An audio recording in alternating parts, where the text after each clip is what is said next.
go to they used to call it Juiceniga, and one of the oldest, if not the oldest in the Western world, went there, and we were the only Hebrews. And the minister, Lemus, would stop to make comments about the black Jew in the midst. And so my father walked out, and that was my end of Judaism. And so those things led until at the university I wrote. I then realized that I had to write something about myself and my people. And in 1939 I wrote, "We the Black Jews." For somehow I still felt necessary to be tied to a Jewish experience. But then, as I start my travel, went to Cuba to graduate school and to Spain to graduate school, I then realized that my problem was not being Jewish, and that it was the last thing for me. So I severed that relationship and start to deal with African people as a group rather than as Christian, Muslim, Jewish, or anything like that.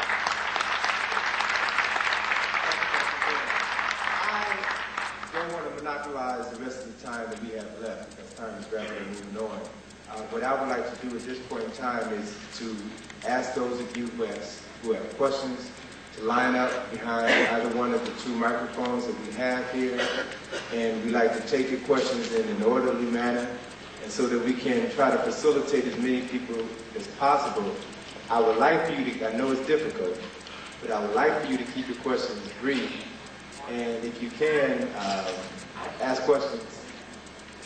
I just want to preface that tomorrow, Dr. Jackson's theme will be Dr. Hubert Henry Harrison, the Black Socrates, and the influence that he has had on his life.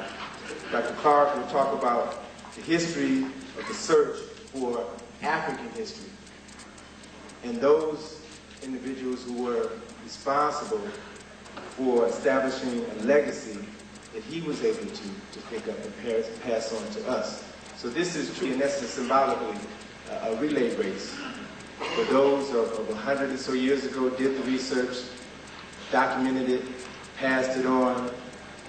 Dr. Clarke, Dr. Ben, Dr. Jackson picked up the baton, ran the race. They're now passing it on to the next generation. So it's our responsibility to keep the interest in the information alive so that we can pass it on to our children and see liberation very soon. Come out and just share some spiritual words with us very briefly before we go to your question. Right, you know what the male rabbit said to the female rabbit? You will add to my happiness when you learn to multiply. You have so multiplied and you so added to my happiness. But on a very serious note, I would hope that we take this serious undertaking to be that of seriousness. We cannot go on with this session without having remembered and to acknowledge one of our elders, Brother Chancellor Williams. Amen. Brother Chancellor,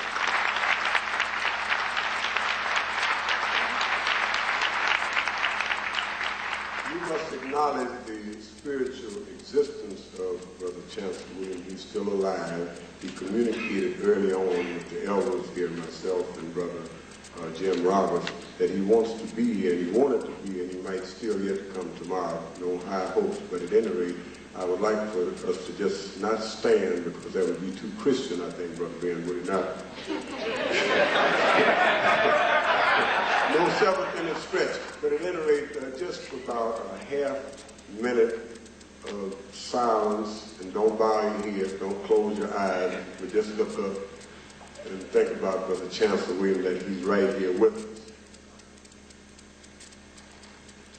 Thank you.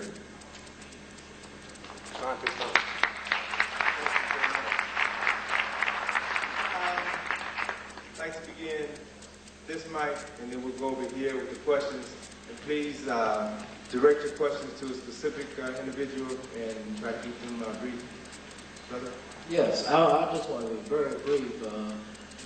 My question is very simple. Do you think with the 3 panels up there that anything will change for black folks today or tomorrow with the history and knowledge that the people out here knows or trying to learn about the history of black people or the beginning of what's happening again, or where anything change where the white folks won't be on top anymore, that the black folks will have a chance to be the dominant from all 3 panels? Very, very, very brief.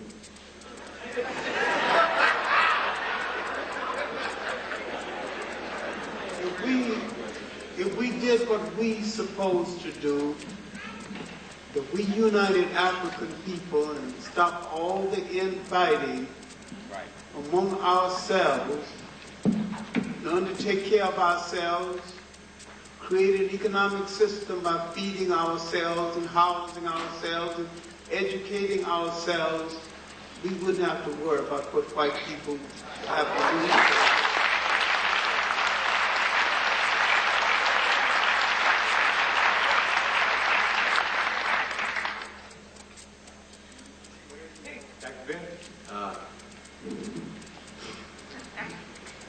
One of the reasons I live in Egypt now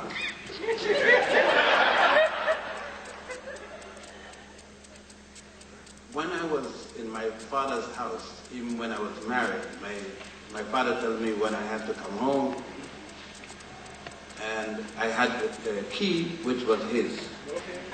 Of course, in our culture, I couldn't leave my father's house, married or not. I had to be with my family. But when I left my family house and went elsewhere, I come home when I wanted. A slave in a master's house cannot be independent. That's right. And if you believe that the day will come when you will be with the master in his house, and he will treat you as an equal, you're crazy.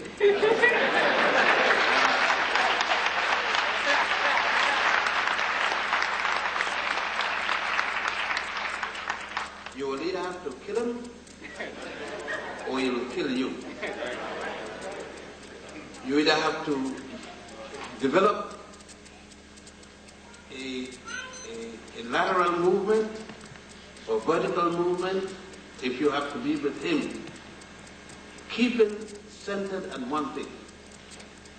Your God, your wife, and your family must be yours. If you cross over, he's supposed to kill you. If you keep that in mind and develop yourself for yourself, then you don't have to depend on him changing. You make your change to protect yourself and decide where the battleground is going to be when the war comes.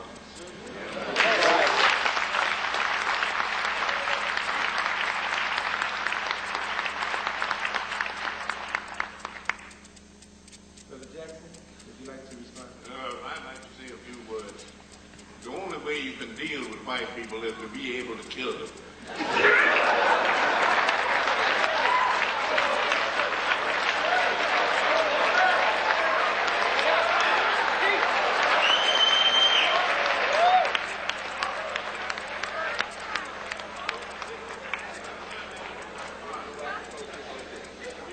Walk around with a 38 Smith & Wesson pistol loaded in his pocket.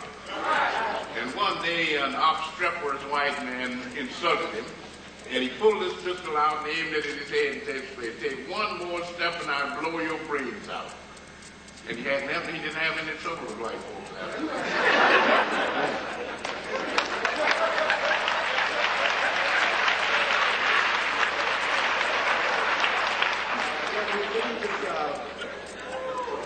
Let me ask those people who are in line to ask questions. I guess, in all fairness to everybody who's in line, if you can direct the question to one individual, that would help to expedite the process. So please go ahead. Yes, thank you. Dr. Clarke, since 1973, 74, 75, I was studying for history and African and Islamic